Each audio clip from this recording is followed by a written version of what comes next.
Bonsoir à toutes et à tous, très heureux de vous retrouver ce soir pour la grande édition du journal télévisé sur EZAE Télévision. Sans plus tarder, les principaux titres des informations à développer.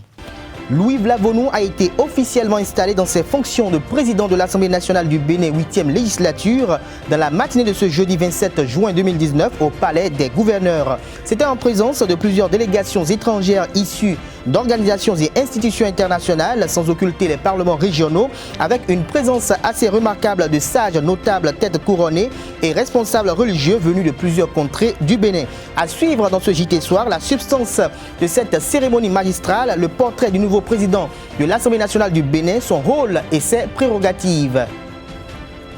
Le site de regroupement et d'hébergement des pèlerins au Hajj 6 à la place Idi Dapapa et le centre d'information de l'entreprise Colas en charge des travaux de réaménagement du boulevard de la Marina ont reçu la visite inopinée du président Patrice Talon qui est allé s'enquérir de l'état et de la qualité des travaux de finition d'une part et d'autre part constater l'avancement des travaux. Le compte rendu dans cette édition. Football, nous parlerons de la CAN Égypte 2019. Les Super Eagles du Nigeria et les Pharaons d'Égypte sont les deux premières équipes qualifiées pour les huitièmes de finale de la 32e édition de la Coupe d'Afrique des Nations. Et en ce moment, les Lions de la Teranga et les Fennecs de l'Algérie s'affrontent pour le choc de la journée dans le groupe C. Des détails dans un instant.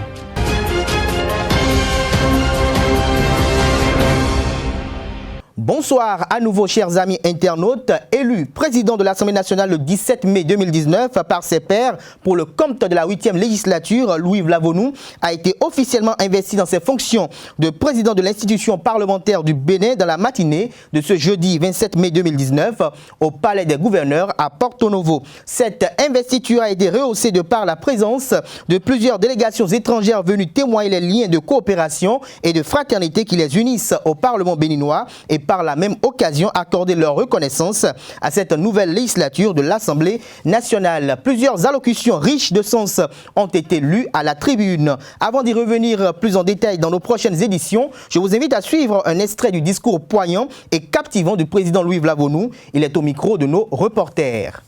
Les appréciations partisanes qui grossissent ou minimisent tel ou tel aspect de la réalité nationale, il reste que les conditions de déroulement du scrutin législatif imposent des comportements nouveaux et appellent, de notre part, une recherche constante des conditions de restauration de la confiance.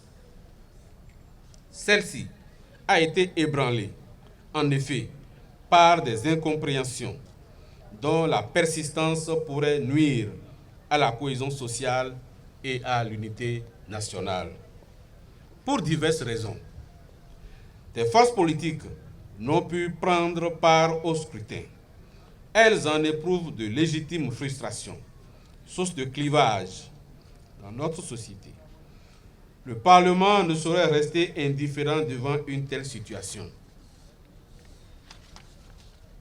Aussi, devons-nous examiner le plus tôt possible les initiatives à prendre pour renouer le dialogue entre les acteurs politiques et ceux dans un climat de sérénité retrouvé. J'y consacrerai tout le temps qu'il faudra, car en la matière, aucun sacrifice ne sera de trop. Par l'ampleur des bulletins nuls, certains de nos compatriotes qui se sont rendus dans les postes de vote ont élevé ainsi une protestation citoyenne dont nous devons prendre la mesure. Il s'agit d'électeurs qui ont fait le déplacement, mais n'ont pu trouver des listes de candidats ou de candidates qui bénéficient de leur confiance. Par le niveau inhabituel des abstentions, les électeurs n'ont guère approuvé ou compris les choix qui leur sont proposés. Il est vraisemblable que les causes de tous ces comportements soient multiples. L'appel au boycott, la nouveauté du système partisan, la restriction des dépenses de campagne, le climat d'insécurité répandu dans le pays, les intimidations et autres ont leur part dans une explication sérieuse. Quelles qu'en soient les causes, il est de notre devoir de députés d'avoir une écoute attentive des préoccupations des populations, de celles des organisations de la société civile et de la diaspora, afin de rassurer tout un chacun et rétablir la confiance en nos institutions. Notre devoir consiste à ne jamais les perdre de vue dans l'examen des projets et des propositions de loi. De même, le contrôle, plus que par le passé, de l'action du gouvernement doit nous permettre de contribuer à l'amélioration de la gouvernance de notre pays. Il devra s'étendre aux entreprises publiques et semi-publiques et à tous les domaines prévus par la loi. La vigilance qui s'impose à nous n'emporte point cependant la mutation de notre rôle de contre-pouvoir, un instrument contre le pouvoir de façon systématique. Restons avec Louis Vlavonou, président de l'Assemblée nationale du Bénin, 8e législature. Je vous invite à suivre à présent le portrait de l'actuel président de l'institution parlementaire du Bénin. Retour sur le portrait de l'homme réalisé par la rédaction de ZAE TV au lendemain de son élection. Louis Vlavonou a été élu président de l'Assemblée nationale pour le compte de la 8e législature le vendredi 17 mai 2019 par le score de 78 voix pour, 1 contre et 3 abstentions. Connaître brièvement l'homme et son parcours consiste à notifier que Louis Berounou Vlavonou est un colonel des douanes à la retraite, domaine professionnel dans lequel il a également été secrétaire général du syndicat de la douane béninoise SIDOB. Sur le plan politique, Louis Vlavonou est membre fondateur de l'Union progressiste et membre du bureau politique, membre fondateur de l'Union fait la nation et membre du bureau politique et pareillement avec le mouvement africain pour la démocratie et le progrès MADEP. Il a également été député de la 5e, de la 6e, de la 7e législature et aujourd'hui de la 8e législature dont il est désormais le numéro 1. Faut-il le rappeler, il est l'auteur de la loi portant la nouvelle charte des partis politiques adoptée par l'Assemblée nationale et en vigueur depuis 2018, de la loi interdisant le droit de grève aux agents de santé et autres, et également de la proposition de loi sur les violences faites aux femmes. Sur d'autres plans et précisément sur le plan spirituel, Louis Vlavonou est un chrétien fervent. Il a été responsable de plusieurs chorales et du renouveau charismatique catholique, de la communauté de l'Emmanuel et formateur sur les questions de couple et de la famille, amour et vérité. Louis Vlavonou est marié et père de plusieurs enfants. Le Parlement béninois est constitué d'une chambre unique, l'Assemblée nationale. Elle représente le pouvoir législatif et contrôle l'action du gouvernement. Elle est constituée de 83 députés élus à travers les 24 circonscriptions électorales du Bénin. Ces derniers, une fois élus, élisent le président de l'institution parlementaire dont le mandat a la même durée que celui de la législature, à savoir 4 années. Cependant, quelles sont les prérogatives et le rôle du président de l'Assemblée nationale? Pour plus d'éclaircissement, je vous invite à suivre ce élément que nous propose Anifat Boukari. Les attributions, pouvoirs, prérogatives et obligations du président de l'Assemblée nationale sont définies par les articles 17, 21, 42 et 49 du règlement intérieur. Le président de l'Assemblée est un député élu par ses pairs pour la durée de la législature. Il est constitutionnellement la deuxième personnalité de l'État. Le président de l'Assemblée nationale représente l'institution dans la vie politique nationale et internationale. Il préside les séances plénières de l'Assemblée nationale, les réunions du bureau et de la conférence des présidents. Il a la haute direction des débats. Il est le chef de l'administration de l'Assemblée nationale et l'ordonnateur du budget. Il est le garant intérieur et extérieur de l'Assemblée nationale.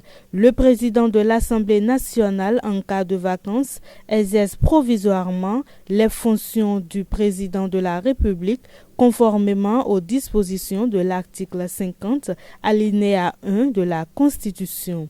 Il est consulté en ce qui concerne la nomination du président de la Cour suprême, du président de la Haute Autorité de l'audiovisuel et de la communication et du grand champ chancelier de l'ordre national. Il donne également son avis sur toutes les questions qui lui sont soumises en vertu des dispositions des articles 58 et 68 de la Constitution. Il convoque l'Assemblée nationale en session extraordinaire à la demande du président de la République ou de la majorité absolue des députés. Il prononce l'irrecevabilité des projets, propositions de loi et amendements qui ne sont pas du domaine de la loi après délibération du bureau. Après consultation de la conférence des présidents, le président de l'Assemblée nationale nomme le secrétaire général administratif qui, sous son autorité, contrôle et dirige les services administratifs de l'Assemblée nationale. Il le relève dans les mêmes conditions. Le président de la République du Bénin, Patrice Talon, a eu à visiter 2 chantiers dans la ville de Cotonou hier, mercredi 26 juin de l'an 2019.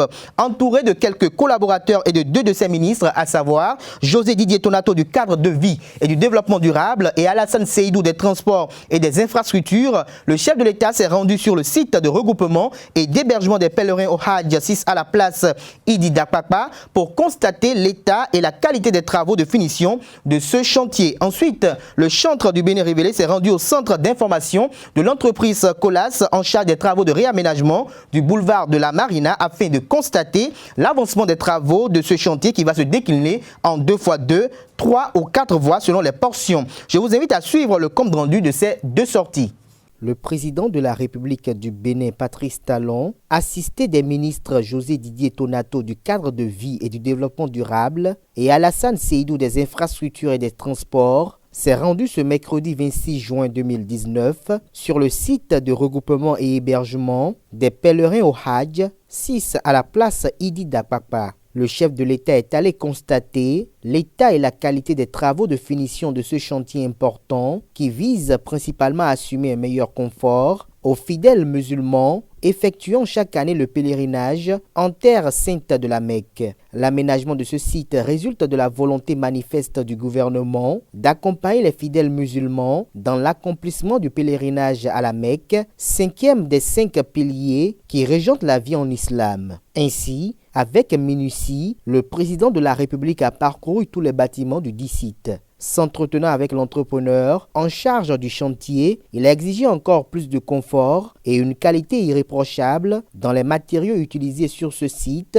qui, pour lui, doit être le plus agréable de séjour possible pour les pèlerins. Car les pèlerins venant pour la grande partie des autres villes du pays, il était très pénible et parfois très contraignant de gérer leur transit par Cotonou. Prévu pour recueillir par lot tous les pèlerins en partance pour la Mecque, le site comporte un hall homme de 200 places, un hall femme de 150 places, des lots de toilettes sanitaires pour hommes et pour femmes, une grande cour entièrement pavée et d'autres commodités. Dans la même journée du mercredi 26 juin 2019, le président Patrice Talon s'est rendu au centre d'information de l'entreprise Colas en charge des travaux de réaménagement du boulevard de la Marina. Accompagné des ministres précités, le chef de l'État est allé constater l'avancement des travaux de ce chantier qui va se décliner en 2x2, 3 ou 4 voies selon les portions. Ce tronçon est l'un des plus importants dans l'aménagement et l'embellissement de la ville de Cotonou, selon le PAG Bénin révélé. Par la même occasion, l'actuel locataire de la Marina a galvanisé le moral des équipes de l'entreprise en charge du dit chantier afin que le projet soit livré dans les délais prescrits préalablement.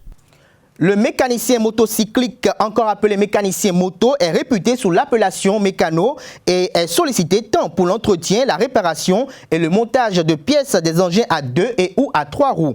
Bon bricoleur et féru de moto, le mécanicien motocyclique maîtrise la mécanique et quelques notions élémentaires de l'électronique.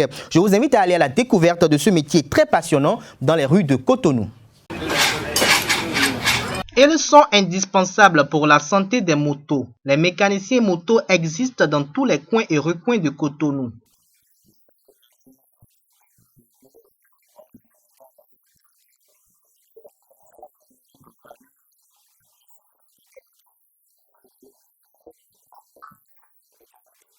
Dans cet atelier de fortune, toute une organisation est mise sur pied. Un patron et plusieurs apprentis qui rêvent d'exercer ce métier.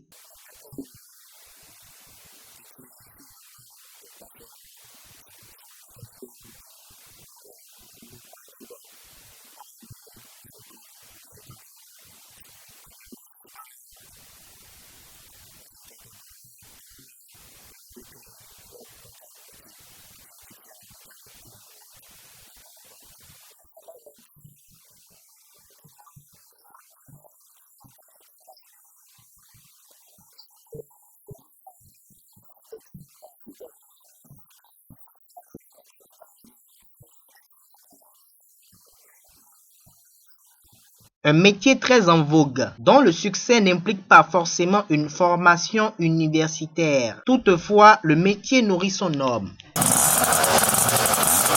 L'effectivité selon les normes requises de la vidange de l'huile à moteur des motos et véhicules est importante pour le bon entretien et la survie des engins et de leurs moteurs. Généralement extraite après une période d'utilisation, ce liquide aux couleurs noirâtres est également utilisé par bon nombre de mécaniciens pour diverses fins. Pendant ce temps, d'autres en font un secteur de vente afin de se faire de l'argent. Que deviennent réellement les déchets d'huile à moteur? Je vous invite à suivre ce reportage signé Marcel Fondi et Dorcas Gamangba. Pour le bon entretien d'une moto, il est toujours conseillé d'avoir une fréquence régulière de vidange de l'huile à moteur. Reconnue généralement par sa couleur noirâtre après extraction, cette substance liquide, loin d'être jetée, est encore utile pour les mécaniciens.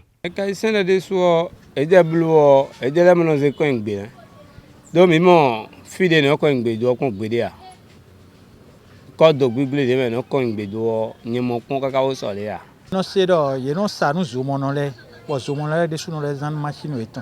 Il y a dessous dans nos chaînes les, il y a glacé, patin, cabine, frein, alors pas des boubounos de quelque chose, il y a ça do bon, nous do bibonu, quelque.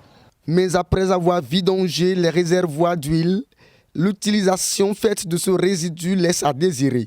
D'autant puisqu'il n'est pas rare d'entendre que ces déchets sont jetés dans les caniveaux et les cours d'eau, ce qui pourrait détruire tout l'écosystème, les poissons et autres organismes vivants. Le moteur de type nous meilleur, nous graissé piston, nous donne chaîne, zoomons non la baho, non la con zoomons. Mais nous quand bien les types mais nous quand le WC mais, nous WC on nous mais nous quand demain. Et y ni bon nous à quand comme support comme on a donné des boulots finis on nous on est wa.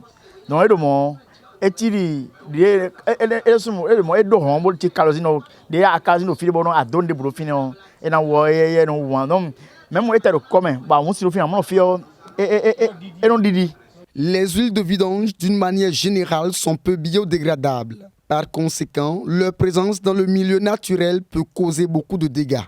Il urge donc de faire plus de prudence dans la gestion de cette vidange afin de garder l'environnement toujours sain. Normalement, vidange bon et dans chaîne et non donne chaîne et quand on donne chaîne un vidange de au kujiro quelqu'un me dire mais dio et ouais na dona na ko il a monté propre na ze kwe bona je di do mi yejiro mi wa fi le bo mo le wele nu on sen le na je fine do we vi de kukubu khawe cho be na jleo et na ver ou donc de jenwe.